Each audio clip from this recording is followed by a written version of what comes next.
Morning. তো সকাল সকাল উঠে গিয়েছি, এখন ফ্রেশ হয়ে গিয়েছি। তো চলো বাইরে গিয়ে দেখা যাক কি করছে মা।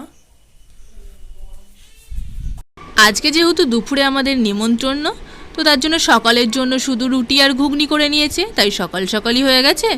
আমি সেটা নিয়ে এখন বসে গিয়েছি খেতে। খাওয়া দাওয়া সেরে নিয়ে এখন যাচ্ছি বাবার সাথে একটু দরকারে। আমি এখন রেডি হয়ে গেছি, আমাদের বাড়ির পাশেই একটা নিমন্ত্রণ আছে, তো সেখানেই যাচ্ছি। চলো চলো যাক। এসে গিফটটা দিয়েই সঙ্গে সঙ্গে বসে গিয়েছি খেতে।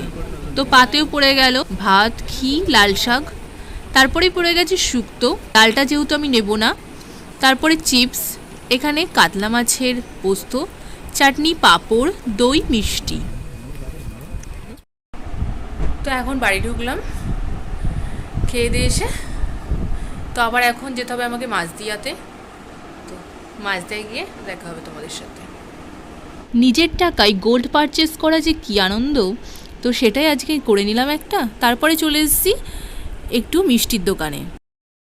তো ফাইনালি এখন বাড়ি ঢুকলাম। তো আজকে বেশ ভালোই খুশি, একটা জিনিস নিতে পেরেছি। তো টাটা, এখন পরে আসবো।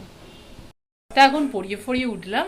তারপরে মা এখন পাড়ায় এসেছিল ফুচকা, তো সেই ফুচকা নিয়ে নিয়েছে, চলো খাওয়া যাক। এই কটা ফুচকার কতজন ভাগিদার তোমরাই দেখো। কত ভাগিদার হয়ে গেছে, মা এখন আমাদের দিচ্ছে। তো আজকে মাছদায় গিয়েছিলাম বৃষ্টির মধ্যে কিনতে, তো তবু আমি খুবই আনন্দ, নিজে কিছু পারচেস করতে পেরেছি ভেবেই।